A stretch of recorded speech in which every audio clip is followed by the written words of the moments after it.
Halo saudara-saudara yang terkasih dalam Tuhan Yesus Kristus. Selamat pagi. Bacaan renungan kita pada hari ini diambil dari Yeremia pasal yang ke-31 ayat 27 sampai ke-34. Judul renungan kita pada hari ini adalah Kesalahan David Beckham. David Beckham dianggap sebagai salah satu talenta yang hebat dalam sejarah sepak bola. Aksi-aksinya semasa masih aktif bermain, terutama tendangan bebasnya, sangat terkenal dan ditakuti oleh para lawannya. Namun Beckham pernah melakukan satu kesalahan yang rasanya akan terus dianggap sebagai dosa. Yakni ketika dia membela timnas Inggris melawan Argentina pada Piala Dunia tahun 1998. Aksi tackle-nya yang berbuah kartu merah dianggap sebagai biang kegagalan lolosnya timnas Inggris ke babak 8 besar. Sungguh tak enak apabila kesalahan kita selalu diingat, terutama oleh orang-orang yang dekat dengan kita dan yang kita percayai. Namun, kita bersyukur karena Allah tidak seperti itu. Berdasarkan nubuatan yang disampaikan Yeremia, di dalamnya terkandung janji bahwa Tuhan Allah akan mengampuni kesalahan dan tidak lagi mengingat dosa mereka. Janji yang terasa melegakan bagi kita, karena ketika kita datang kepada Allah untuk memohon pengampunan, Allah tidak hanya mengampuni dosa dan kesalahan kita, tetapi juga apa? Tidak lagi mengingatnya. Manusia seringkali mengingat dosa, tetapi ini Allah tidak lagi mengingatnya. Selain mensyukuri janji firman ini, kita pun diharapkan dapat melakukan perkara yang sama kepada orang lain yang bersalah kepada kita. Pintu maaf yang terbuka dan kesediaan untuk tidak mengingat atau mengungkit kesalahan akan menjadi perkara yang melegakan bagi orang yang menerimanya. Bukankah jika kita ada dalam posisi mereka, kita juga mengharapkan perkara yang sama? Biarlah kita tidak hanya dikenal sebagai pribadi pemaaf atau pengampun, tapi juga dikenal sebagai pribadi yang tidak suka mengingat kesalahan orang lain. Pengampunan yang kita terima dari Allah, wajib kita teruskan kepada sesama yang membutuhkan. Nah ini, saya covernya kasih judul ya. Apa hubungan David Beckham dengan artis Korea Lee Si-young? Nah nanti kita lihat ya. Kalau David Beckham tadi kan tahu ya ceritanya ya. Di kartu merah ini nggak lolos Piala Dunia. Gitu ya Inggrisnya ya. Tapi sebelum masuk ke David Beckham, kita baca ya. Firman Tuhannya Yeremia 31, 27 sampai 34 ini bunyinya bagaimana sih? Mari kita lihat. Sesungguhnya waktunya akan datang, demikianlah firman Tuhan, bahwa aku akan melimpahi kaum Israel dan kaum Yehuda dengan benih manusia dan benih hewan. Maka seperti tadinya aku berjaga-jaga atas mereka untuk mencabut dan merobohkan, untuk meruntuhkan dan membinasakan dan mencelakakan, demikianlah juga aku akan berjaga-jaga atas mereka untuk membangun dan menanam, demikianlah firman Tuhan. Pada waktu itu, orang tidak akan berkata lagi, ayah makan buah mentah dan gigi anak-anaknya menjadi ngilu. Melainkan setiap orang akan mati karena kesalahannya sendiri. Setiap manusia yang makan buah mentah, giginya sendiri jadi ngilu. Sesungguhnya akan datang waktunya, demikian firman Tuhan, aku akan mengadakan perjanjian baru dengan kaum Israel dan kaum Yehuda. Bukan seperti perjanjian yang telah kuadakan dengan nenek moyang mereka pada waktu aku memegang tangan mereka untuk membawa mereka keluar dari tanah Mesir. Perjanjianku itu telah mereka ingkari. Meskipun aku menjadi tuan yang berkuasa atas mereka, demikianlah firman Tuhan.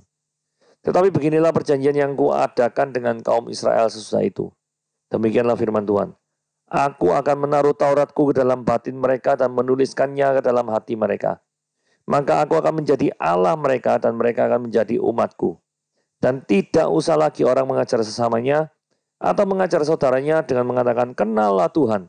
Sebab mereka semua besar kecil akan mengenal aku. Demikianlah firman Tuhan, sebab aku akan mengampuni kesalahan mereka dan tidak lagi, perhatikan, tidak lagi mengingat dosa mereka. Saudara, dunia ini adalah dunia yang syarat dengan balas dendam. Saudara ingat namanya balada Andres Escobar. Andres Escobar itu adalah seorang pemain belakang Kolombia yang ikut bertanding bergabung di dalam Piala Dunia tahun 1994 di Amerika Serikat. Nah, pada waktu timnya Kolombia ini melawan Amerika Serikat, tim daripada Kolombia ini kalah 2-1 oleh Amerika Serikat. Dan salah satu golnya Amerika Serikat ini dari gol bunuh diri Andres Escobar. Dan Anda tahu kira-kira 1 minggu atau 2 minggu setelah dia pulang di Kolombia, yang terjadi adalah Andres Escobar menjadi mayat.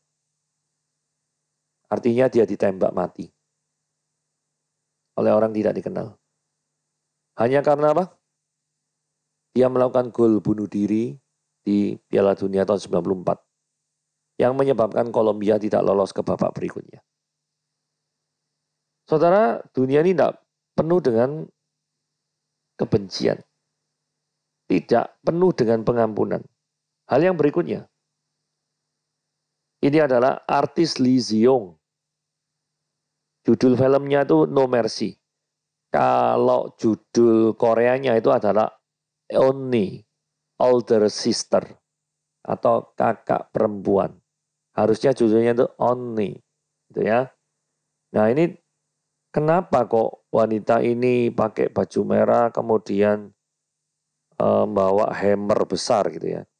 Jadi di dalam film No Mercy ini Lee Seung ini marah sekali terhadap laki-laki yang mempermainkan bahkan memperkosa daripada adiknya yang memiliki keterbelakangan secara mental. Jadi kekurangan daripada adik daripada Lee Seung yang memiliki keterbelakangan mental itu dimanfaatkan oleh orang-orang tertentu di sekitar rumahnya itu untuk dimanfaatkan sebagai mainan seks. Anggapannya seperti itu. Dan Lee Seung akan sangat marah dan melakukan balas dendam sehingga filmnya ini disebut No Mercy. Jadi dari film ini tidak ada pengampunan. Memang kalau Anda memposisikan diri Anda sebagai Lee Seung, anggap saja Anda punya adik, kemudian berkali-kali over and over again adiknya diperkosa. Apa yang terjadi? Mungkin kita sangat-sangat tergoda sekali untuk membawa golok dan menggolok daripada orang yang memerkosa itu. Benar kan? Itu memang tidak mudah. Memang tidak mudah. Jadi dari sini kita lihat hubungan antara Lee Seung dan David Beckham itu adalah David Beckham tidak mengalami pengampunan. Lee Seung tidak memberikan pengampunan. Tetapi Yesus Kristus memberikan pengampunan kepada orang yang tidak layak, yaitu kita, orang-orang yang berdosa. Bilangin sekali lagi ya, David Beckham tidak menerima pengampunan dari pihak Inggris ya. Disalah-salahkan terus, dianggap sebagai biang keladi tidak lolosan Inggris dalam Piala Dunia 98. Lee Seung dalam No Mercy tidak memberikan pengampunan kepada orang-orang yang memperkosa adiknya. Sedangkan Yesus Kristus itu adalah Allah yang memberikan pengampunan kepada kita, orang-orang yang berdosa. Oke, kita lanjut. Ayat 27 dikatakan sesungguhnya waktunya akan datang. Demikian firman Tuhan. Aku akan melimpahi kaum Israel dan kaum Yehuda dengan benih manusia dan benih hewan. Nah ini kita mesti perlu tahu ya. Janji Tuhan kepada umat Israel. Israel itu Israel Utara maksudnya. Dan Yehuda. Yehuda itu menunjuk pada orang-orang yang tinggal di selatan. Bahwa ada waktunya mereka tuh tidak selama-lamanya berada dalam pembuangan. Ada waktunya mereka akan lepas atau keluar daripada masa pembuangan. Mereka akan dipulihkan. Ini taunya dari frase kalimat melimpahi dengan benih manusia dan benih hewan. Oke, kita lanjut. Perubahan sikap Tuhan. Maka seperti tadinya aku berjaga-jaga atas mereka dan mencabut dan merobohkan. Untuk meruntuhkan dan membinasakan dan mencelakakan. Demikianlah aku akan berjaga-jaga atas mereka. Untuk membangun dan menanam, demikian firman Tuhan. Jadi singkat cerita gini ya. Tuhan itu berdaulat melakukan segala sesuatu. Bangsa Israel Utara dihancurkan Asyur. bangsa Israel Selatan dihancurkan Babel. Namun semua peristiwa itu berada dalam kedaulatan Tuhan. Kok tahu dari ayat, aku berjaga-jaga atas mereka untuk mencabut dan merobohkan. Jadi Tuhan memang memanggil bangsa Asyur. Tuhan memang sengaja memanggil bangsa Babel untuk menghancurkan daripada Israel dengan tujuan memberikan pelajaran. Karena Israel Utara dan Israel Selatan sudah berkali-kali dikirimi nabi bolak-balik. Yang terjadi adalah apa? Mereka tetap menjauh dari hadirat Tuhan. Nah saudara, hal ini penting sekali. Apakah selama ini kita menjauh daripada hadirat Tuhan? Apakah selama ini kita meninggalkan Tuhan? Sehingga yang terjadi adalah kita mengalami kekeringan. Kita akan mengalami kekosongan. Jadi jangan sampai ada orang yang Tuhan kirim untuk menegur kita. Kita mengabaikan. Ada pendeta yang diizinkan bicara melalui kebaktian online. Kita tidak menganggap. Ada renungan seperti yang Anda dengar sekarang ini ya toh? Di YouTube setiap hari ada. Kecuali Sabtu dan Minggu tidak ada. Dari Senin sampai Jumat. Itu tiap hari Anda mendengarkan. Tapi mungkin Anda mengabaikan daripada peringatan-peringatan daripada firman Tuhan. Maka yang terjadi adalah Tuhan bisa bergerak menghancurkan daripada kehidupanmu untuk menarik daripada perhatianmu. Sehingga seringkali seperti yang C.S. Lewis berkata, penderitaan itu seringkali digunakan Tuhan sebagai suara pengeras bagi kehidupan manusia supaya manusia itu bisa berbalik lagi kepadanya. Itu omongan keren dari C.S. Lewis gitu ya. Tetapi kedaulatan tangan Tuhan pula yang membawa bangsa Israel itu pulang ke tanah perjanjian. Karena di bawah kekuasaan daripada media Persia, itu Esra dan Nehemia serta Serubabel boleh pulang untuk membangun daripada Yerusalem. Jadi kita melihat bahwa Allah itu sangat memperhatikan bahwa bangsa Israel akan dikembalikan ke tanah perjanjian. Begitu ya. Oke, mari kita lihat ayat selanjutnya. Nah ini ada peribahasa yang agak membingungkan ya. Pada waktu itu orang tidak akan lagi berkata, ayah-ayah makan buah mentah, gigi anaknya jadi ngilu. Loh, sing makan papanya, gigi anaknya yang ngilu. Aneh yo. Tapi ayat 30 ngomong, setiap orang akan mati karena kesalahannya sendiri. Terus ada ilustrasinya. Setiap manusia yang memakan buah mentah itu buat gigi ngilu ya mungkin ya. Jadi giginya sendiri menjadi ngilu, bukan gigi anaknya gitu ya. Lah, kenapa kok tiba-tiba tuh Yeremia tuh mengangkat daripada peribahasa ini? Karena gini ya, setelah bangsa Yahudi dibuang ke Babel dan negeri Yehuda itu runtuh, beredarlah peribahasa di antara orang Yahudi, ayah-ayah makan buah mentah, gigi anaknya jadi ngilu. Buah mentah dalam bahasa asalnya adalah anggur asam. Jadi ayah yang makan anggur asam, kok malah gigi anaknya yang ngilu. Jadi ini istilahnya itu bentuk protes kepada Tuhan. Mengapa kok nenek moyang yang berdosa, tetapi yang dihukum itu ada yang menanggung hukuman. Itu adalah anak-anaknya. Saudara, seringkali kita protes seperti ini. Kelihatannya secara manusia wajar protes seperti ini. Tetapi kita kadang lupa. Sesungguhnya perilaku kita juga nggak beda sama nenek moyang kita. Sehingga nggak usah iri-irian. Oh ini gara-gara kesalahan nenek moyang. Nggak usah. Kamu harus perlu sadar bahwa kita ini berdosa. Karena apa? Ya diri kita sendiri. Jadi peribahasa-peribahasa yang beredar pada saat itu tuh keliru. Pengen melemparkan kesalahan kepada orang lain. Nah itu naturnya manusia. Natur manusia itu ya. Tidak mau dirinya disalahkan. Tetapi cenderung lempar kesalahan kepada orang lain. Padahal pertobatan itu terjadi dimulai dari mengakui kesalahan diri sendiri di hadapan Tuhan. Jadi ini menjelaskan kenapa kok ada banyak manusia tidak mau bertobat. Karena by nature manusia itu senang nyalain orang lain. Jarang sekali orang itu mau mengakui kesalahannya dan berlutut di hadapan Tuhan. Mohon dan minta pengampunan Tuhan. Itulah sebabnya kenapa kok sedikit sekali orang yang bertobat. Karena secara egoisme manusia itu secara natural menyalahkan orang lain. Jadi arti peribahasa ini saya lagi ya. Mereka tuh melemparkan kesalahan runtuhnya negeri mereka dalam nenek moyang mereka. Dan dengan demikian mereka tidak perlu mengaku dosa.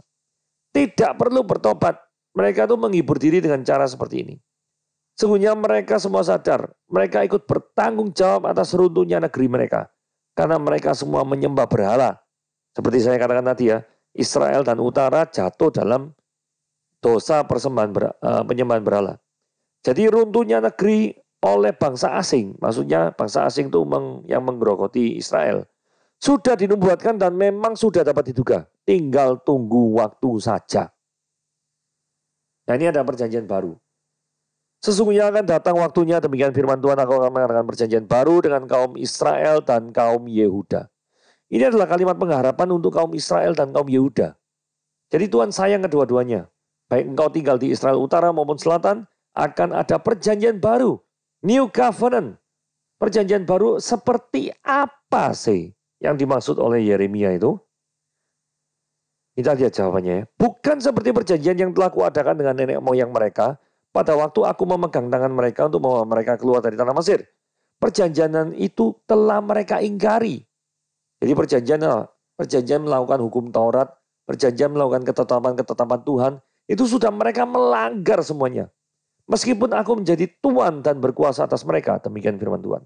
Ini menunjukkan kegagalan daripada bangsa Israel untuk hidup sesuai dengan ketetapan Tuhan. Ini mirip sekali dengan orang-orang yang percaya hukum Taurat bisa menyelamatkan dan lain sebagainya. Padahal melalui hukum Taurat itu justru kita mengenal dosa. Justru kita merasa makin sadar bahwa melalui standar tinggi daripada hukum Taurat, manusia yang berdosa tidak mungkin bisa untuk memenuhi syarat daripada hukum Taurat tersebut. Ayat 33, tetapi beginilah perjanjian yang kuadakan dengan kaum Israel sesudah itu. Dan ini New Covenant ini lebih jelas ya. Aku akan menaruh Tauratku dalam batin mereka dan menuliskannya dalam hati mereka. Aku akan menjadi Allah mereka dan mereka akan menjadi umatku. Jadi perjanjian baru ini menunjukkan tentang adanya kedatangan Kristus di bumi. Karena apa? Kalau menurut saya gini ya. Aku menaruh Tauratku dalam batin mereka. Saya pikir ini ada berkaitan dengan Kristus yang menyelamatkan manusia dari keberdosaan. Karena apa? Ada suatu pengertian imanensi dalam ayat 33. Imanensi itu inkarnasi lah, anggapannya inkarnasi lah. Jadi Allah itu beserta dengan umatnya, berdiam di antara kita, imanen, gitu.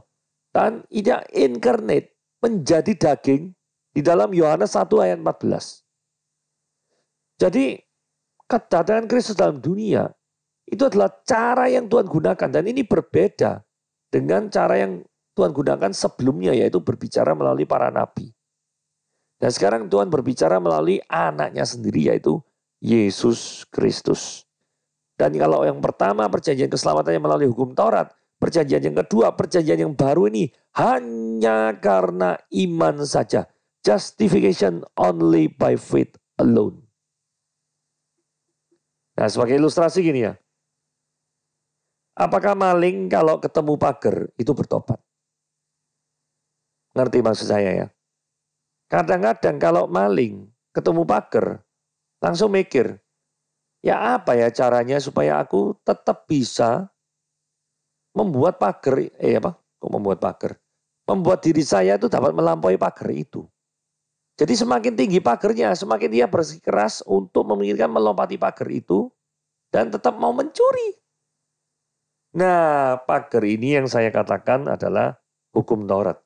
Sebenarnya fungsi daripada hukum Taurat itu seperti pagar kan.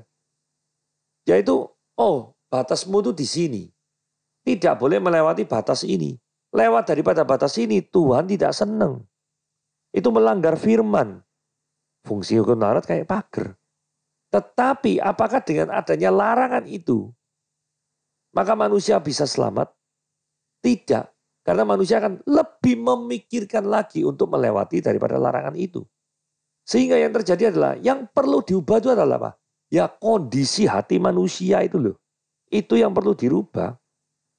Jadi seandainya Hitler ada di sebelah kita dan dia meminta ketaatan. Lalu kita katakan Hitler irresistible. Maksudnya Hitler tidak dapat ditolak. Itu sudah pasti karena apa? Hitler lebih berkuasa daripada kita. Tetapi kalau kita jatuh cinta pada seseorang. Lalu kita katakan, wah she's the one. Dia irresistible. Dia nggak bisa ditolak, men. Itu tentunya bicara dengan kategori lain. Artinya apa? Kita menyerahkan hidup kita itu karena kita cinta kepada orang tersebut. Berarti apa namanya? Lebih ketulusannya itu lebih tulus yang kedua daripada model yang pertama. Kalau yang pertama itu taat pada Hitler karena apa? Hitler tuh push. Jadi ya kalau ditanya secara jujur ya mendingan nggak menaati Hitler sih ya. Kan gitu ya. Tetapi kalau yang kedua tadi adalah ya karena sudah cinta loh. Kalau cinta sudah mereka gula Jawa rasa coklat gitu ya. Seperti sebuah lagu kan mengatakan gitu. Oke? Ayat 34. Nah ini bisa disalah mengartikan ya. 34 yang terakhir dikatakan ini. Tidak usah lagi orang mengajar sesamanya atau mengajar saudaranya dengan mengatakan kenallah Tuhan. Sebab mereka semua besar kecil akan mengenal aku. Demikian firman Tuhan. Loh, kalau kayak gini orang bisa bingung loh. Loh, apakah pemahaman Alkitab dibubarkan? Atau apa namanya kelas-kelas PA dibubarkan? Nah ini kan repot lah kayak gini nih. Jadi artinya gini ya, langsung aja ya. Tidak usah lagi orang mengajar sesamanya atau mengajar saudaranya dengan mengatakan kenallah Allah. Itu dalam konteks gini loh. Orang yang mengajarkan dengan cara pendekatan old fashion. Old fashion itu dengan cara old covenant yang sudah kita bahas tadi. Itu tidak perlu ngajar seperti itu. Karena sekarang sudah ada yang baru. Ajaran yang baru yaitu apa? Kristus yang telah mati untuk dosa-dosa kita. Yang menebus kita. Nah, kalau pendekatannya ajarannya seperti itu yang masih harus diajarkan gitu loh. Karena kalau itu yang nggak diajarkan, bagaimana mungkin jemaat awal, jemaat mula-mula itu tetap belajar firman Tuhan. Itu ada di Kisah Para Rasul 2 atau 3 itu. Yang dikatakan bahwa mereka akan berkumpul, kemudian apa namanya bersama-sama belajar firman dan lain sebagainya. Oke? Nah ini, akan mengenal aku demikian firman Tuhan, sebab aku akan mengampuni kesalahan mereka. Jadi artinya gini ya, yang dibahas itu adalah pengampunan dosa. Dan pengampunan dosa dalam perjanjian baru tidak mungkin bisa dilepaskan dari pengorbanan Kristus di kayu salib. Aplikasi praktisnya adalah, sudahkah Anda menerima pengampunan di dalam Yesus Kristus? Bagi Anda yang mendengar renungan ini, yang belum menerima Yesus Kristus sebagai Tuhan dan Juru Selamat, saya undang saudara sekalian untuk menerima Yesus sebagai Tuhan dan Raja serta Juru Selamat dalam hidupmu. Maka dengan mengaku yang demikian, mengaku dengan mulut dan percaya dengan hati bahwa Yesus adalah Tuhan dan dibangkitkan dari antara orang mati, maka firman Tuhan berkata, engkau akan diselamatkan. Tuhan Yesus memberkati.